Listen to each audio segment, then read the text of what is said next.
ದಶರಥ ರಾಜನ ರಾಜ್ಯಭಾರ ಹೇಗಿತ್ತು ಅಯೋಧ್ಯೆಯಲ್ಲಿ, ಹಾಗೆ ಆ ಕಾಲದಲ್ಲಿ ಜನಜೀವನ ಯಾವ ರೀತಿಯಾಗಿತ್ತು ಅನ್ನೋದನ್ನು ನೋಡೋಣ.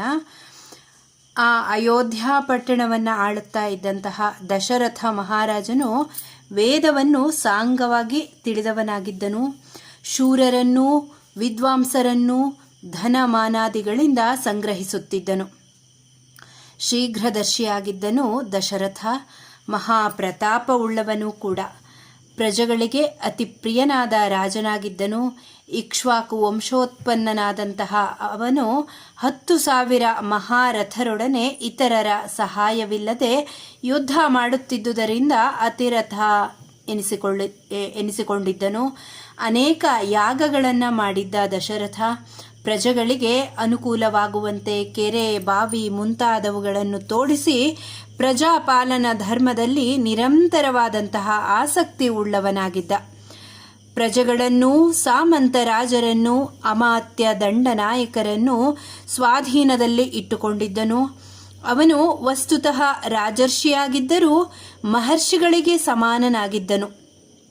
ಸ್ವರ್ಗ, ಮರ್ತ್ಯ, ಪಾತಾಳ ಈ 3 ಲೋಕಗಳಲ್ಲಿಯೂ ದಶರಥ ಮಹಾರಾಜ ಪ್ರಸಿದ್ಧನಾಗಿದ್ದನು. ಅವನಲ್ಲಿ ಅಸಂಖ್ಯಾತವಾದಂತಹ ಸೇನಾ ಬಲವಿತ್ತು. ಅವನು ಎಲ್ಲ ಶತ್ರುಗಳನ್ನು ಅಡಗಿಸಿದ್ದನು. ಸದ್ವಂಶದಲ್ಲಿ ಹುಟ್ಟಿದ ಮಿತ್ರರಿಂದ ಕೂಡಿದವನಾಗಿದ್ದನು. ಜಿತೇಂದ್ರಿಯನಾಗಿದ್ದನು. ಧನದಲ್ಲಿಯೂ ಮತ್ತು ಅನರ್ಘ್ಯ ವಸ್ತುಗಳ ಸಂಗ್ರಹದಲ್ಲಿಯೂ ಇಂದ್ರ, ಕುಬೇರರಿಗೆ ಸಮಾನನಾಗಿದ್ದನು ದಶರಥ.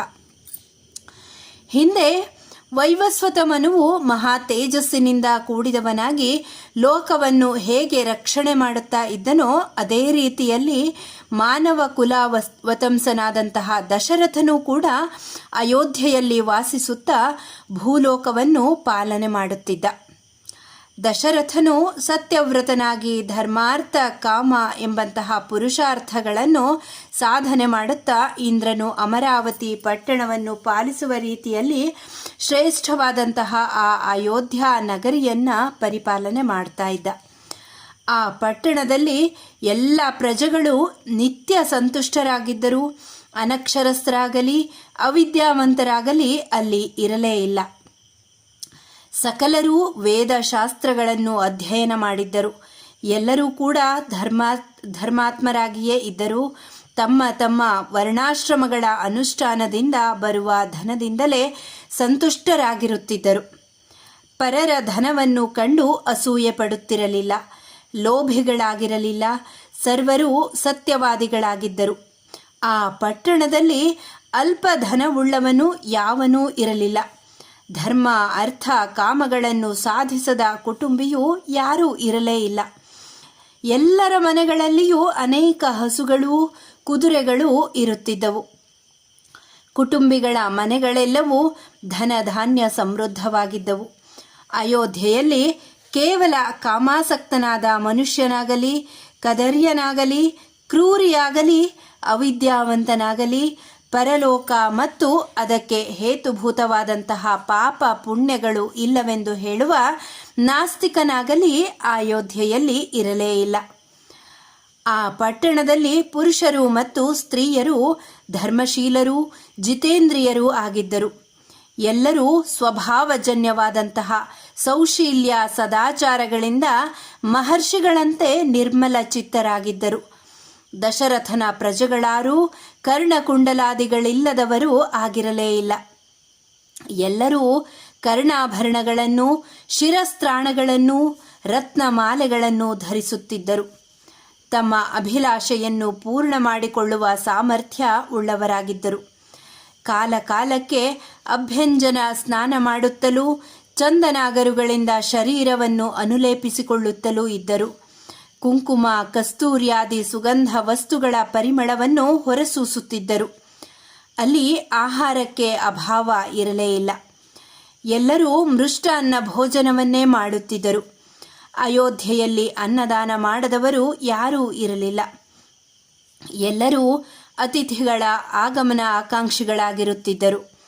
ಎಲ್ಲರೂ ತೋಳ್ಬಳೆಗಳನ್ನು, ಉರೋಭೂಷಣವಾಗಿದ್ದಂತಹ ಪದಕವನ್ನು, ಹಸ್ತಾಭರಣವನ್ನು ಧರಿಸಿರುತ್ತಿದ್ದರು. ಜಿತೇಂದ್ರಿಯರಲ್ಲದವರು ಅಯೋಧ್ಯೆಯಲ್ಲಿ ಯಾರೂ ಇರಲೇ ಇಲ್ಲ. ಆಹಿತಾಗ್ನಿಗಳಲ್ಲದ ಮತ್ತು ಸೋಮಯಾಗ ಮಾಡದ ಬ್ರಾಹ್ಮಣರೇ ಅಯೋಧ್ಯೆಯಲ್ಲಿರಲಿಲ್ಲ. ಅಲ್ಪ ವಿದ್ಯೆ ಉಳ್ಳವರಾಗಲಿ ಅಲ್ಪ ಐಶ್ವರ್ಯ ಉಳ್ಳವರಾಗಲಿ ಅಲ್ಲಿರಲಿಲ್ಲ. ಕ್ಷುದ್ರರು ಮತ್ತು ಕಳ್ಳಕಾಕರು ಕೂಡ ಅಯೋಧ್ಯೆಯಲ್ಲಿ ಇರಲಿಲ್ಲ. ಆ ರಾಜ್ಯದಲ್ಲಿ ಪರದಾರಾಭಿಗಮನವನ್ನು ಮಾಡಿ ವರ್ಣಸಂಕರಕ್ಕೆ ಯಾರೂ ಅವಕಾಶವನ್ನು ನೀಡ್ತಾ ಇರಲಿಲ್ಲ. ಬ್ರಾಹ್ಮಣರು ಯಾವಾಗಲೂ ಸ್ವಕರ್ಮ ನಿರತರಾಗಿಯೂ ಜಿತೇಂದ್ರಿಯರಾಗಿಯೂ ಇದ್ದರು. ಅಧ್ಯಯನ ದಾನ ನಿರತರಾಗಿದ್ದರು. ಪ್ರತಿಗ್ರಹ ಮಾಡುವುದರಲ್ಲಿ ಸಂಕೋಚ ಉಳ್ಳವರಾಗಿದ್ದರು. ಹಿಂದೆ ಹೇಳಿದಂತೆ ಆ ಪಟ್ಟಣದಲ್ಲಿ ನಾಸ್ತಿಕನು, ಸುಳ್ಳು ಹೇಳುವವನು, ಅಲ್ಪ ವಿದ್ಯೆ ಉಳ್ಳವನು, ಪರರ ಐಶ್ವರ್ಯವನ್ನು ಕಂಡು ಅಥವಾ ಪರರ ಅಭಿವೃದ್ಧಿಯನ್ನು ನೋಡಿ ಅಸೂಯೆ ಪಡುವವನು, ಕಾರ್ಯ ಸಾಧನೆಯಲ್ಲಿ ಅಶಕ್ತನೂ ಮತ್ತು ಅವಿದ್ಯಾವಂತನೂ ಇರಲಿಲ್ಲ. ಶಿಕ್ಷಾ, ವ್ಯಾಕರಣ, ಛಂದಸ್ಸು, ನಿರುಕ್ತ, ಜ್ಯೋತಿಷ, ಕಲ್ಪಗಳೆಂಬ ಷಡಂಗಗಳನ್ನು ಅಧ್ಯಯನ ಮಾಡದ ವೇದಾಧ್ಯಾಯಿಯಾಗಲಿ, ಚಾಂದ್ರಾಯಣಾದಿ ವ್ರತಾನುಷ್ಠಾನಗಳನ್ನು ಮಾಡದಂತಹ ಗೃಹಸ್ಥನಾಗಲಿ, ಸಹಸ್ರ ಸುವರ್ಣಗಳನ್ನು ದಾನ ಮಾಡದವನಾಗಲಿ, ದೈನ್ಯ ಉಳ್ಳವನಾಗಲಿ, ಮನೋರೋಗದಿಂದ ಮತ್ತು ವ್ಯಾಧಿಗಳಿಂದ ಪೀಡಿತನಾದವನಾಗಲಿ ಅಯೋಧ್ಯ ಪಟ್ಟಣದಲ್ಲಿ ಇರಲಿಲ್ಲ.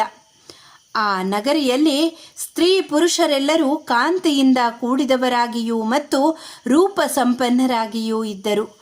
ಕುರೂಪಿಯಾಗಲಿ ಕಾಂತಿಹೀನನಾಗಲಿ ಎಲ್ಲಿಯೂ ಕಾಣುತ್ತಿರಲಿಲ್ಲ. ಎಲ್ಲರೂ ರಾಜನಲ್ಲಿ ವಿಶೇಷವಾದಂತಹ ಭಕ್ತಿ ಗೌರವ ಉಳ್ಳವರಾಗಿದ್ದರು. 4 ವರ್ಣದವರು ದೇವತಾ ಅತಿಥಿ ಪೂಜಕರಾಗಿದ್ದರು.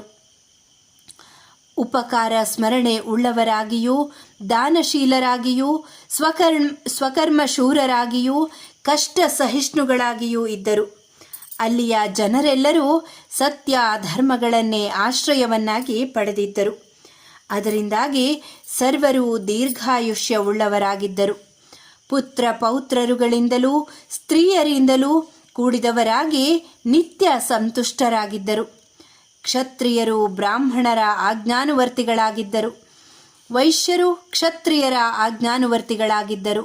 ಶೂದ್ರರು 3 ವರ್ಣದವರ ಸೇವೆಯಲ್ಲಿ ನಿರತರಾಗಿರುತ್ತಿದ್ದು ಸ್ವಧರ್ಮವನ್ನು ಪರಿಪಾಲನೆಯನ್ನು ಮಾಡ್ತಾ ಇದ್ರು.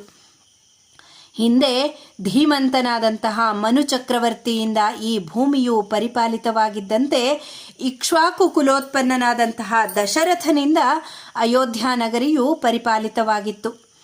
ಅಗ್ನಿಯಂತೆ ಪ್ರತಾಪ ಅತಿಶಯದಿಂದ ಪ್ರಜ್ವಲಿಸುತ್ತಿದ್ದು ಕಪಟವಿಲ್ಲದ ನಿಷ್ಣಾತರಾದ ಯೋಧರಿಂದ ಆ ಅಯೋಧ್ಯೆಯು ಸಿಂಹಗಳು ವಾಸ ಮಾಡುತ್ತಿರುವ ಗುಹೆಯೋಪಾದಿಯಲ್ಲಿ ಸಂರಕ್ಷಿತವಾಗಿತ್ತು.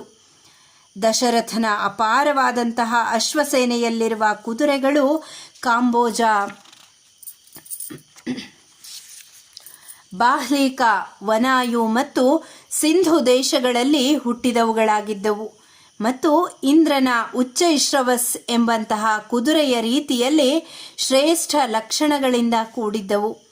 ದಶರಥ ರಾಜನಲ್ಲಿ ಇರುವ ಗಜಸೇನೆಯು ಪೃಥ್ವಿಯಲ್ಲಿಯೇ ಅಸಾಧಾರಣವಾಗಿದ್ದು ಎಲ್ಲ ಆನೆಗಳು ವಿಂಧ್ಯ ಪರ್ವತದ ಕಾಡುಗಳಲ್ಲಿಯೂ ಹಿಮವತ್ ಪರ್ವತದ ಕಾಡುಗಳಲ್ಲಿಯೂ ಹುಟ್ಟಿದವುಗಳಾಗಿದ್ದವು. ಅವುಗಳೆಲ್ಲವೂ ಮದಿಸಿದ ಆನೆಗಳಾಗಿದ್ದುವಲ್ಲದೆ ಪರ್ವತಗಳ ರೀತಿಯಲ್ಲಿ ಬೃಹದಾಕಾರ ಉಳ್ಳವಾಗಿದ್ದವು. ಅವುಗಳಲ್ಲಿ ಇಂದ್ರನ ಪಟ್ಟದಾನೆಯಾದಂತಹ ಐರಾವತದ ಕುಲೋತ್ಪನ್ನವಾದ ಆನೆಗಳು, ಅಂಜನಾ ಎಂಬಂತಹ ಮತ್ತು ವಾಮನವೆಂಬ ದಿಗ್ಗಜಗಳಿಂದ ಉತ್ಪನ್ನವಾದ ಆನೆಗಳು ಇದ್ದವು. ಅಂತಹ ಅತ್ಯುತ್ತಮವಾದ ಮಹಾಬಲಯುಕ್ತವಾದ ಆನೆಗಳಿಂದ ದಶರಥ ರಾಜನ ಗಜಸೈನ್ಯವು ಪೂರ್ಣವಾಗಿತ್ತು. ಹಿಮಾಲಯದಲ್ಲಿ ಹುಟ್ಟಿದ ಭದ್ರ ಜಾತಿಯ ಆನೆಗಳು, ವಿಂಧ್ಯ ಪರ್ವತದಲ್ಲಿ ಹುಟ್ಟಿದ ಮಂದ್ರ ಜಾತಿಯ ಆನೆಗಳು, ಸಹ್ಯ ಪರ್ವತದಲ್ಲಿ ಹುಟ್ಟಿದಂತಹ ಮೃಗ ಜಾತಿಯ ಆನೆಗಳು ದಶರಥನ ಸೈನ್ಯದಲ್ಲಿದ್ದವು. ಆ 3 ಜಾತಿಗಳ ಗಜಗಳ ಅನ್ಯೋನ್ಯ ಸಂಪರ್ಕದಿಂದ ಜನಿಸಿದ ಭದ್ರಮಂದ್ರ, ಭದ್ರಮೃಗ, ಮೃಗಮಂದ್ರ ಎಂಬಂತಹ ಉಪಜಾತಿಗಳ ಆನೆಗಳು ಎಷ್ಟೋ ಇದ್ದವು. ಮದಿಸಿದ ಮತ್ತು ಪರ್ವತೋಪಮಗಳಾದಂತಹ ಮಹಾಬಲಿಷ್ಠಗಳಾದ ಅಂತಹ ಆನೆಗಳಿಂದ ಅಯೋಧ್ಯ ಪಟ್ಟಣವು ಪೂರ್ಣವಾಗಿತ್ತು. ಅಯೋಧ್ಯ ನಗರಿಯ ಎಲ್ಲೆಯನ್ನು ದಾಟಿ ಮುಂದೆ 2 ಯೋಜನಗಳವರೆಗೂ ಶತ್ರುಗಳು ಸುಳಿಯುವಂತೆ ಇರಲಿಲ್ಲ. ಹಾಗಾಗಿ ಅನ್ವರ್ಥವಾದಂತಹ ಅಯೋಧ್ಯ ಎಂಬ ಹೆಸರಿನಿಂದಲೇ ಆ ಪಟ್ಟಣವು ಪ್ರಸಿದ್ಧವಾಗಿತ್ತು.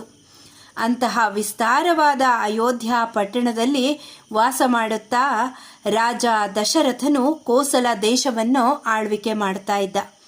ಮಹಾ ತೇಜಸ್ವಿಯಾದ ದಶರಥನು ಶತ್ರುಗಳನ್ನು ಧ್ವಂಸ ಮಾಡಿ ನಕ್ಷತ್ರಗಳನ್ನು ಚಂದ್ರನು ಆಳುವಂತೆ ಅಯೋಧ್ಯೆಯನ್ನು ಆಳುತ್ತಿದ್ದ.